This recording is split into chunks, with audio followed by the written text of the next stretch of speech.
Je suis responsable du travail d'évangélisation dans mon église. En février 2023, le dirigeant m'a dit que le diacre d'abreuvement, frère Van Tao, avait signalé certains problèmes dans ce travail. Des prédicateurs de l'Évangile se montraient négligents dans leur travail. Ils se déchargeaient des nouveaux venus devant être abreuvés par les personnes chargées de l'abreuvement, sans échanger clairement avec eux sur la vérité quant à l'œuvre de Dieu, ni résoudre leurs notions, ce qui entraînait de nombreuses difficultés dans le travail d'abreuvement. En outre, les prédicateurs de l'Évangile n'avaient pas indiqué clairement les moments où les nouveaux venus pouvaient assister aux réunions. Il était donc difficile de prendre des dispositions à temps, et cela retardait les réunions des nouveaux venus.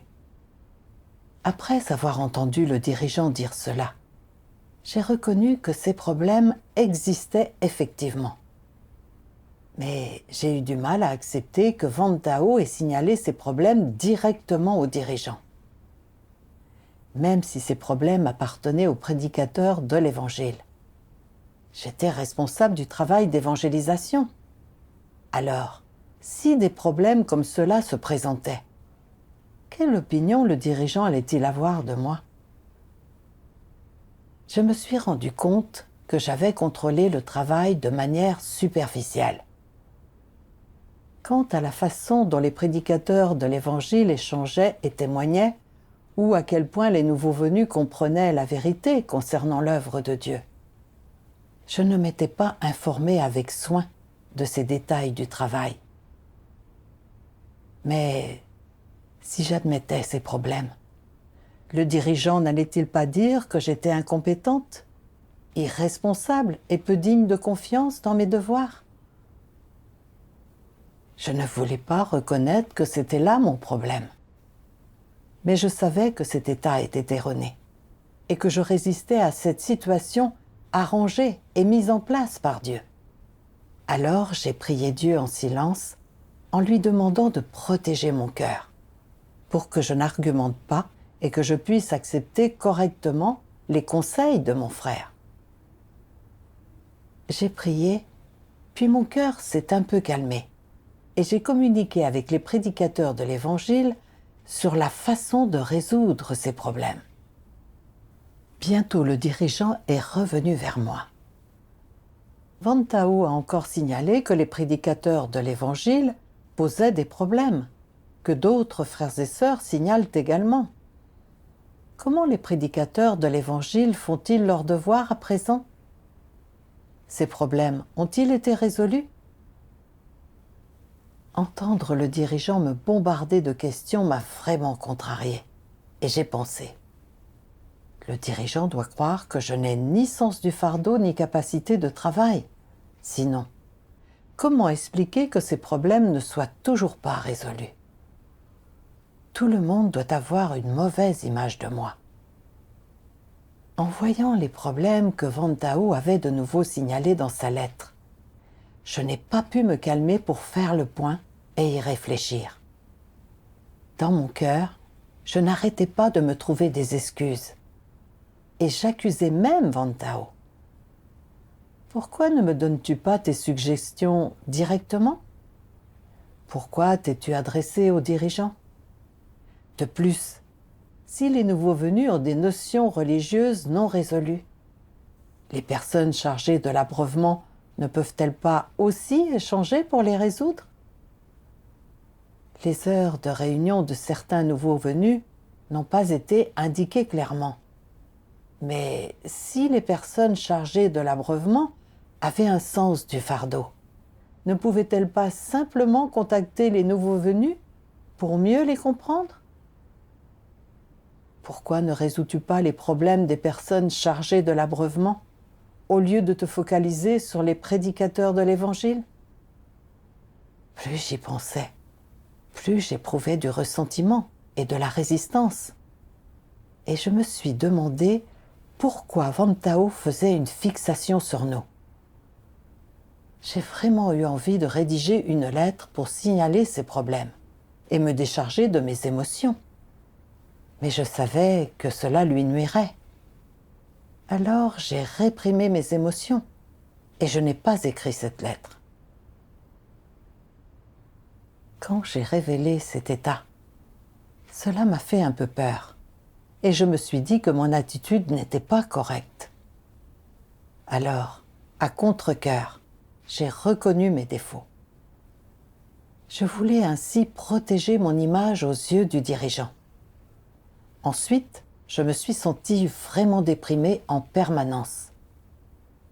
Je savais que je n'avais tiré aucun enseignement de tout cela et qu'en agissant de la sorte, j'essayais de tromper le dirigeant.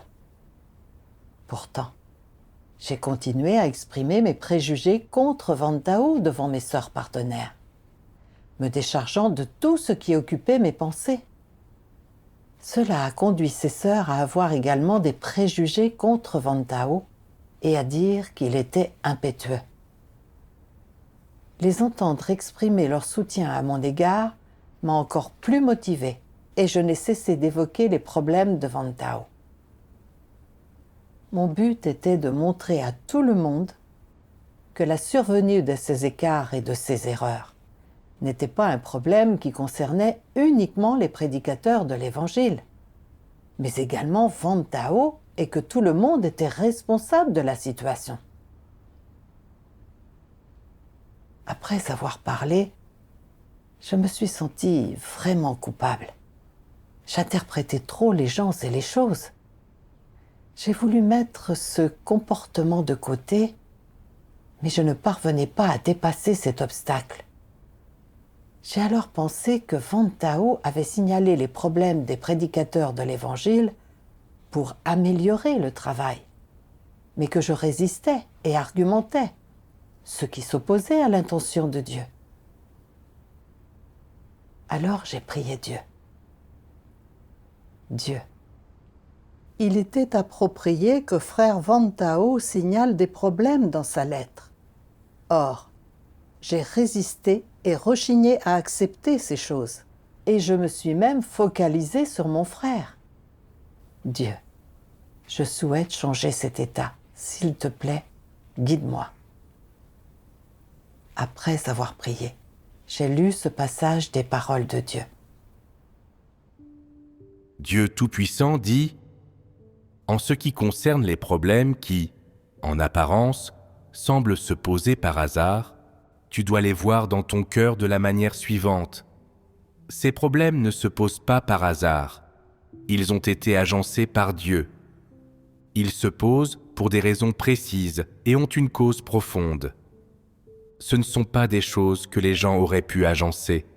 Cela vient de Dieu. Alors, comment devrais-tu y faire face ? Suffit-il de ne pas s'en plaindre, de ne pas s'en justifier et de simplement se soumettre ? Tu dois chercher l'intention de Dieu en la matière, chercher la vérité que tu dois pratiquer, ainsi que ce que Dieu exige, et chercher comment agir d'une façon qui s'aligne sur l'intention de Dieu. Grâce à ces paroles de Dieu, j'ai compris que tout ce qui se passait chaque jour était orchestré et arrangé par Dieu, et que les intentions de Dieu se trouvaient derrière cela. Que quelqu'un me fasse des suggestions ou que je sois émondée. Dieu arrange ces situations dans le but de voir que je peux avoir une attitude soumise quand il m'arrive quelque chose et que je peux chercher la vérité. Si je n'acceptais pas ces choses comme venant de Dieu et continuais à trouver à redire sur les gens et les choses, je n'en tirerais aucune leçon et je resterais dans un état abattu et affecté. Quand Van Tao avait signalé mes problèmes, j'avais rejeté ce qu'il disait, j'y avais résisté et j'avais contre-argumenté, en me plaignant qu'il faisait une fixation sur nous. La vérité était que je ne résistais à aucune personne en particulier, mais en fait, que je luttais contre Dieu et que je me montrais déraisonnable, n'étant pas disposée à me soumettre à ces situations ni à en tirer des leçons. Après avoir compris cela, je me suis sentie un peu plus calme.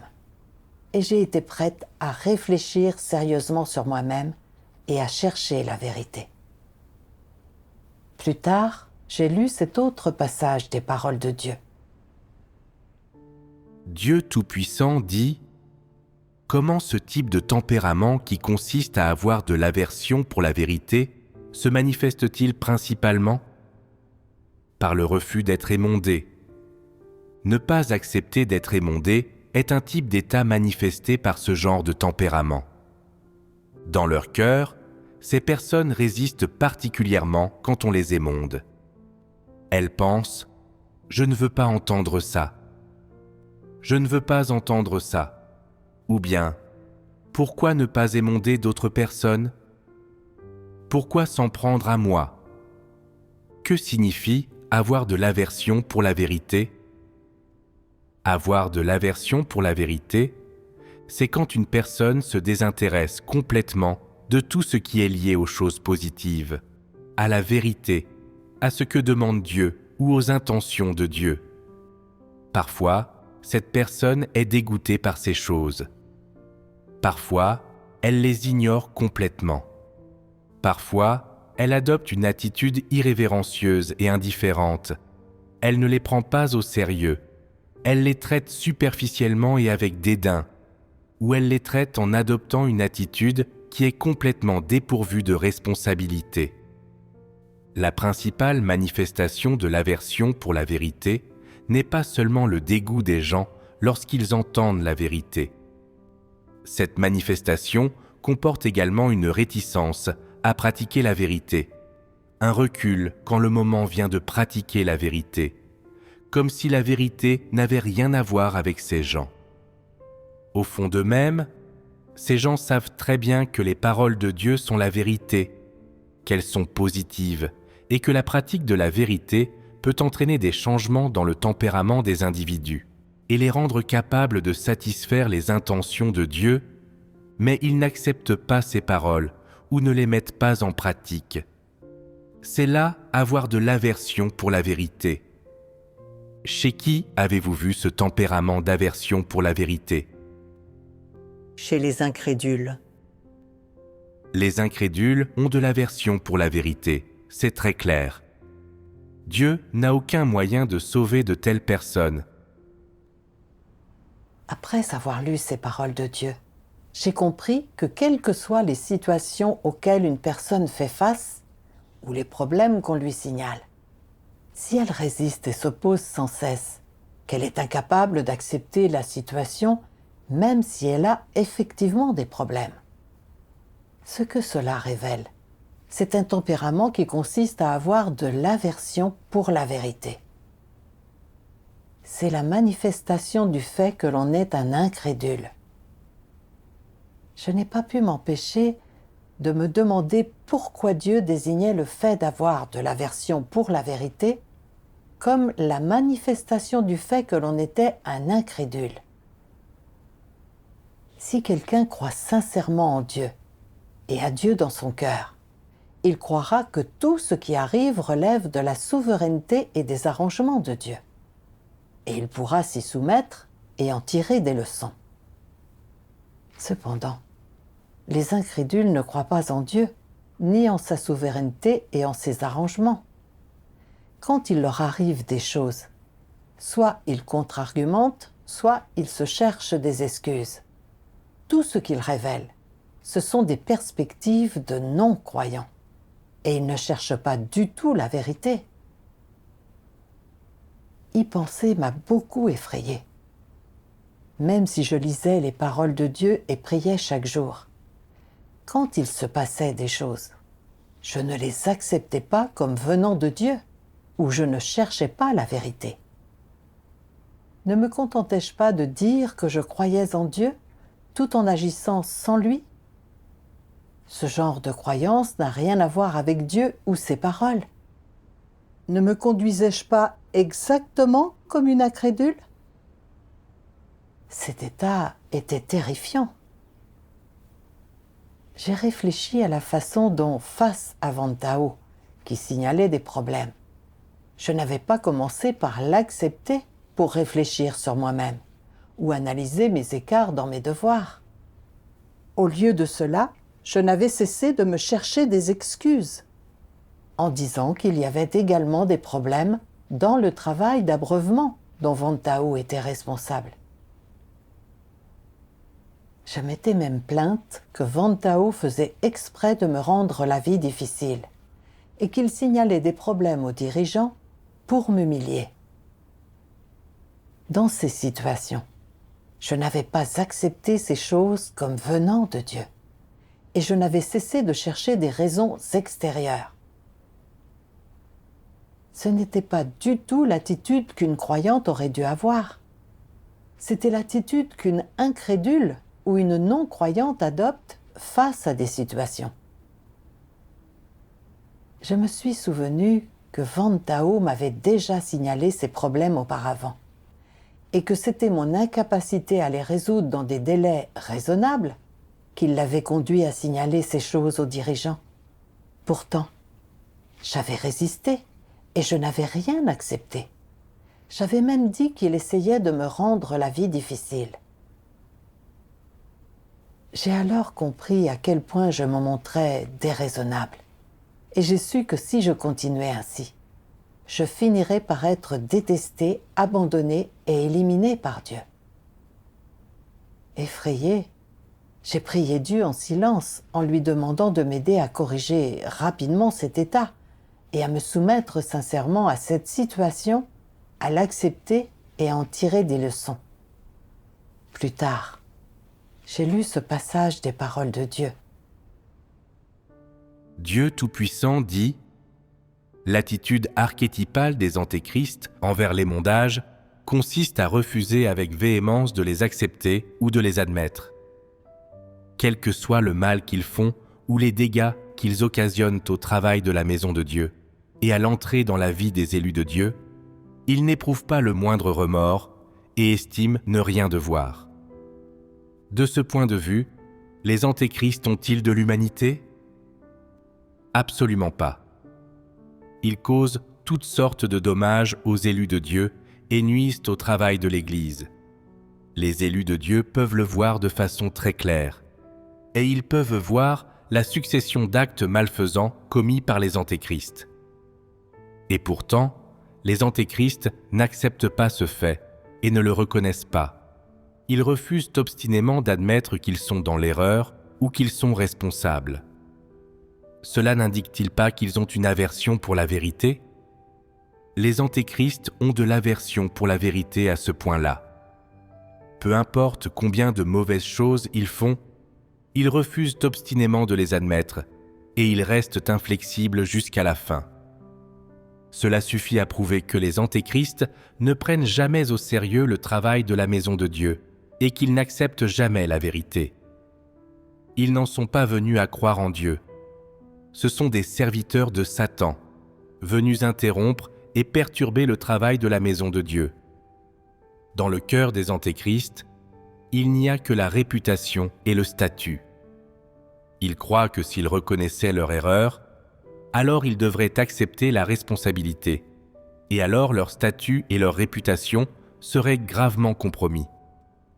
En conséquence, ils résistent avec l'attitude suivante: nier jusqu'à la mort. Peu importe comment les gens les exposent ou les analysent, ils font de leur mieux pour le nier.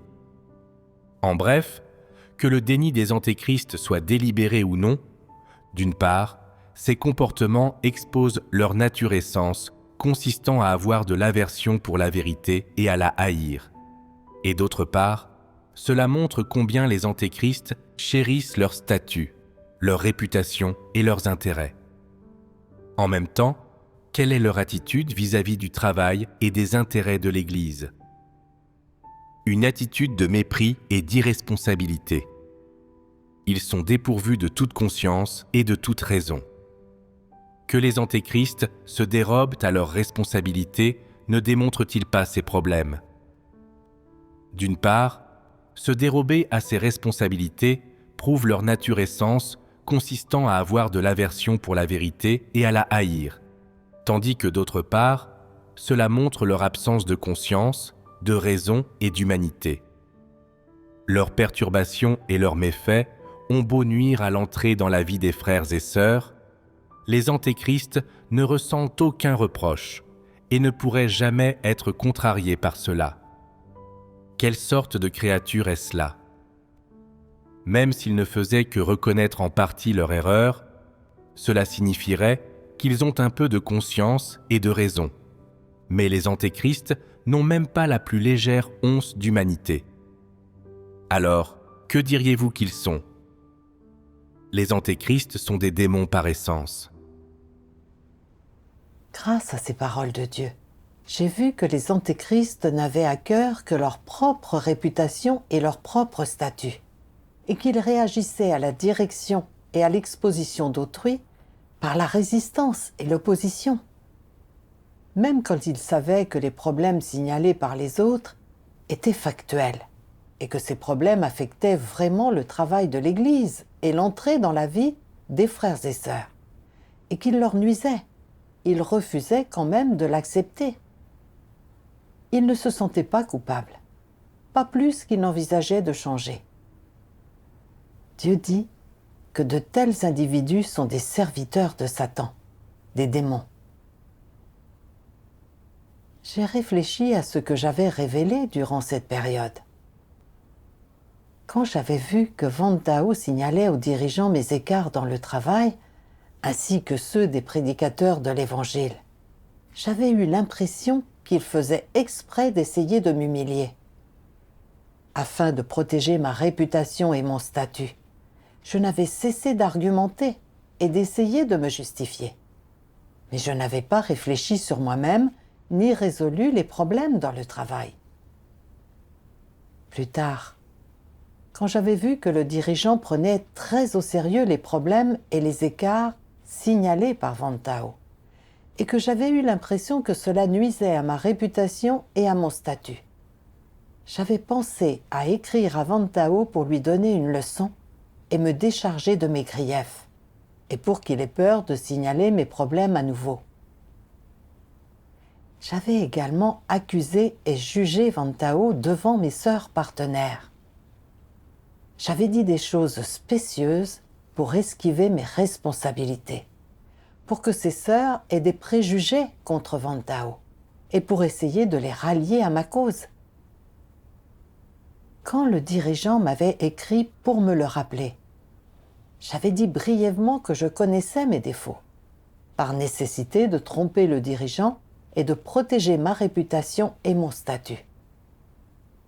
J'ai alors vu à quel point mon tempérament consistant à avoir de l'aversion pour la vérité était grave. Quand Van Tao avait signalé les écarts dans mon devoir, cela signifiait qu'il tenait compte des intentions de Dieu, qu'il était responsable et avait un sens de la justice. Mais parce que cela empiétait sur ma fierté et mon statut, non seulement je n'avais pas accepté ses suggestions, mais j'avais également confondu le bien et le mal, en le jugeant et en le rabaissant devant mes sœurs partenaires. Je refusais de laisser quiconque signaler mes écarts dans mon travail, et si quelqu'un le faisait, empiétant ainsi sur mes intérêts personnels. Non seulement je ne le reconnaissais pas ou ne l'acceptais pas, mais je prenais également mon interlocuteur pour un ennemi, révélant ainsi un tempérament mal intentionné consistant à avoir de l'aversion pour la vérité. Dieu expose que lorsque les antéchrists fuient leurs responsabilités, cela ne montre pas seulement un manque d'acceptation de la vérité, mais aussi un dédain pour le travail de l'Église et un manque d'humanité. J'ai pensé que, pendant tout ce temps, j'avais seulement tenu compte de mes intérêts personnels, pas du travail de l'Église. Affecter le travail d'abreuvement ou retarder les réunions des nouveaux venus ne m'avait pas contrarié. Je ne m'étais pas senti coupable. Alors j'ai vu que, par souci de mes intérêts personnels, j'étais devenue vraiment égoïste et indifférente, sans aucune humanité. En tant que diaconesse d'évangélisation, J'aurais dû accepter la supervision des frères et sœurs pour mieux promouvoir le travail d'évangélisation.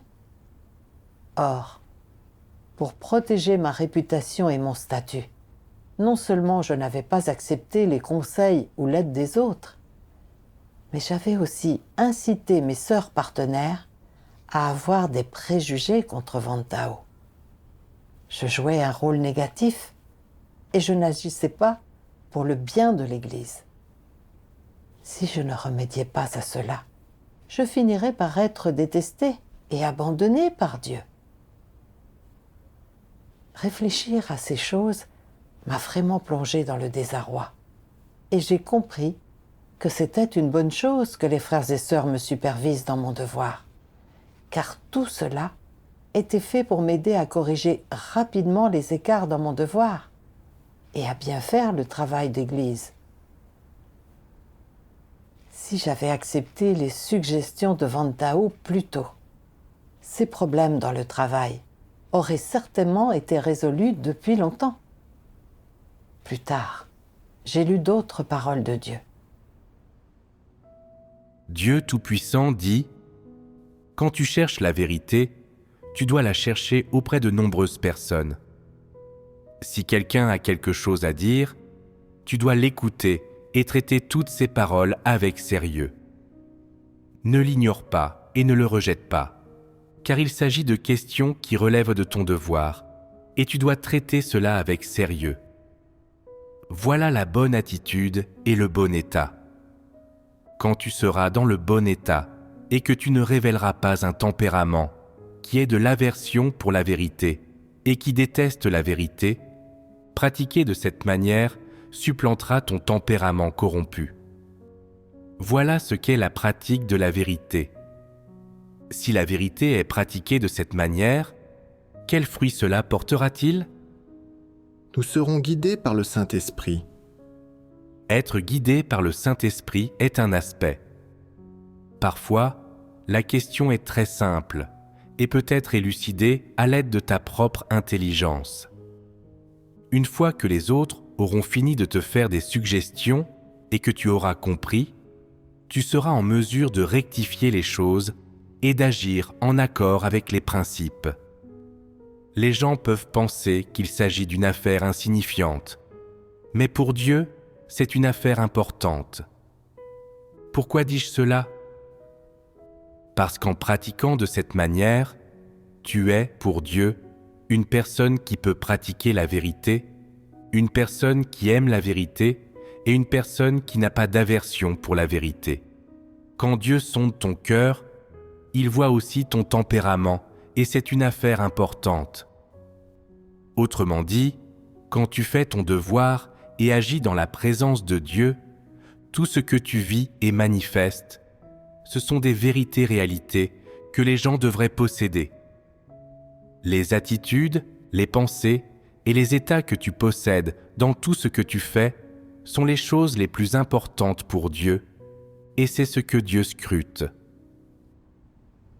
Grâce à ce passage des paroles de Dieu, j'ai compris que lorsque les frères et sœurs me faisaient des suggestions ou m'émondaient, je devais d'abord les écouter en ayant une attitude de recherche.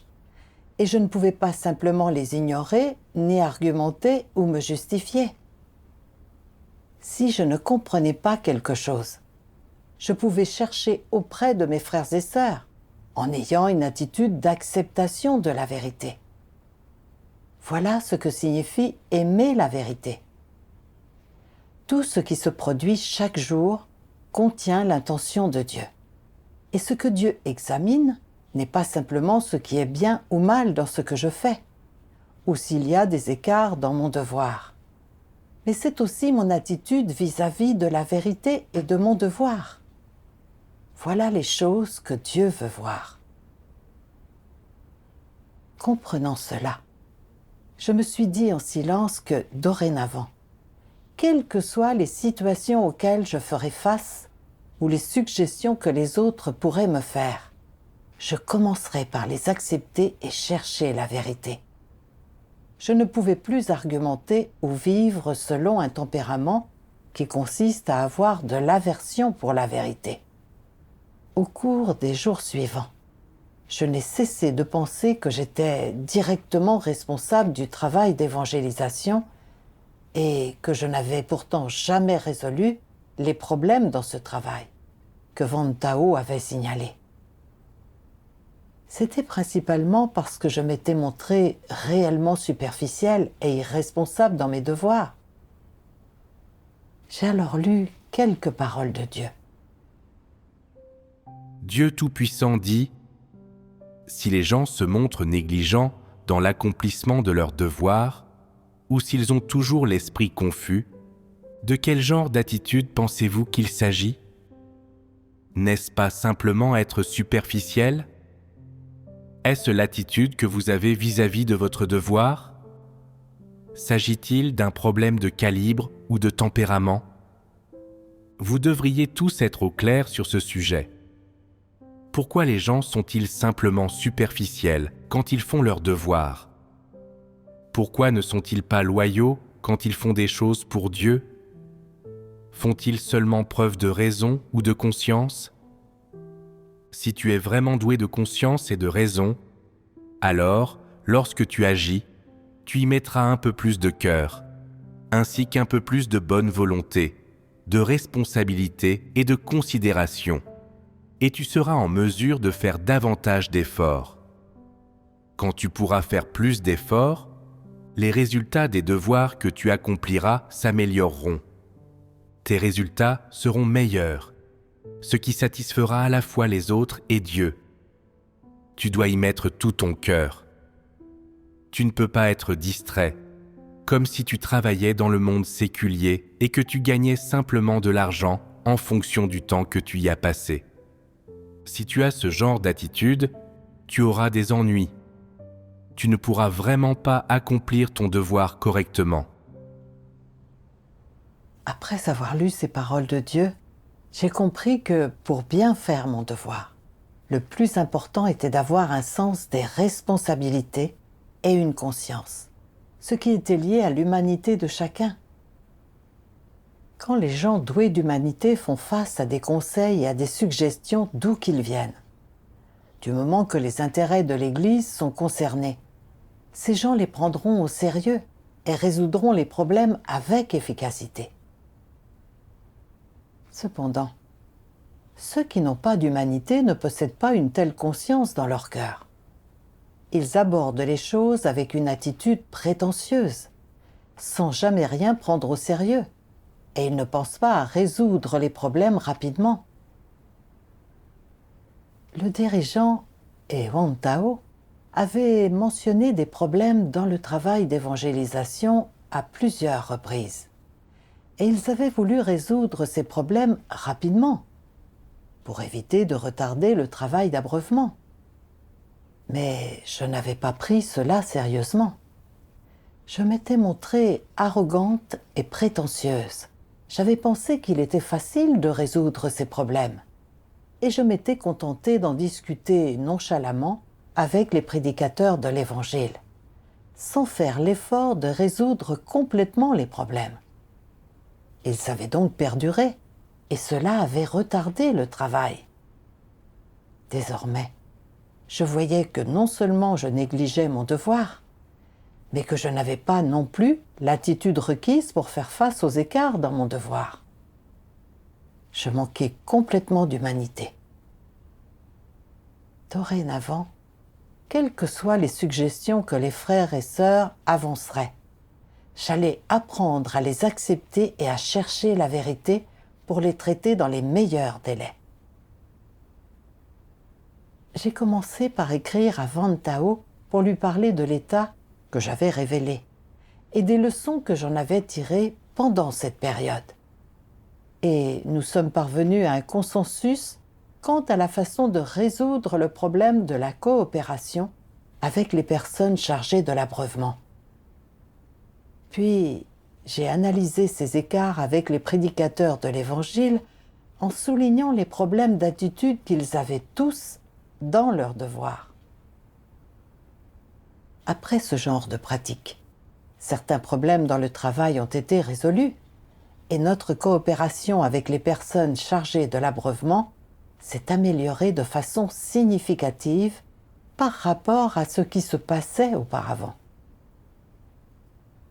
Un jour, le dirigeant a fait remarquer que je ne donnais pas la priorité au travail dont j'assurais le suivi en me basant sur son urgence. Et mon cœur s'est serré. Je me suis sentie humiliée que le travail dont j'assurais le suivi ait souvent des problèmes devant être signalés. Et je me suis demandé ce que le dirigeant allait penser de moi. J'étais également perdue, car je croyais qu'en assurant le suivi de tout le travail en même temps, j'évitais les retards dans le travail. Alors, pourquoi signalait-on encore mon problème ? À ce moment-là, j'ai compris que j'étais sur le point d'argumenter à nouveau. Alors j'ai prié en silence dans mon cœur, en demandant à Dieu de protéger mon cœur, pour que j'évite d'agir selon mon tempérament corrompu. Après avoir prié, j'ai lu ce passage des paroles de Dieu. Dieu Tout-Puissant dit « Si quelqu'un te fait une suggestion alors que tu ne comprends pas la vérité et te dit comment agir en accord avec la vérité, tu devrais d'abord l'accepter, permettre à tout le monde d'échanger dessus et voir si ce chemin est correct ou non, et s'il est en accord avec les vérités principes ou non. Si tu confirmes qu'il est en accord avec la vérité, alors pratique de cette façon. Si tu détermines qu'il n'est pas en accord avec la vérité, alors ne pratique pas de cette façon. C'est aussi simple que cela. » Cette situation avait été arrangée par Dieu. Je devais en tirer des leçons et ne pouvais pas agir selon mon tempérament corrompu. Le dirigeant avait signalé des écarts dans mon devoir, ce qui était bénéfique au travail. Je devais donc d'abord l'accepter, y réfléchir et chercher la vérité. En réfléchissant à ces questions, j'ai vu qu'il était approprié que le dirigeant soulève ces problèmes, qu'assurer le suivi de tout le travail simultanément allait seulement amener les frères et sœurs à ne pas faire de distinction entre les priorités dans leur travail, et que cela allait au contraire facilement retarder les tâches essentielles. Si je suivais les suggestions du dirigeant quant à la gestion des priorités, que j'assurais le suivi du travail et mettais en œuvre celui-ci de façon raisonnable, cela serait plus bénéfique au travail. Ensuite, j'ai suivi les suggestions du dirigeant concernant le suivi du travail. Après avoir pratiqué de cette façon, je me suis sentie bien plus à l'aise. Le travail a également fait des progrès et j'en ai été vraiment reconnaissante envers Dieu. Par la suite, quand d'autres frères et sœurs ont signalé des problèmes dans mon devoir, j'ai aussi pu traiter ces problèmes correctement. Grâce à cette expérience, je me suis vraiment rendu compte que même si la direction et l'exposition par mes frères et sœurs m'avaient fait perdre la face, j'avais pu voir qu'il me restait encore de nombreux défauts et de nombreuses insuffisances dans mon devoir. Cette situation avait également révélé mon tempérament satanique, consistant à avoir de l'aversion pour la vérité et à résister aux choses positives, ce qui m'a permis de gagner une certaine connaissance de moi-même. J'ai compris qu'avoir la direction et l'aide de mes frères et sœurs était vraiment une bonne chose, et j'ai compris à quel point c'était bénéfique au travail et à mon entrée dans la vie.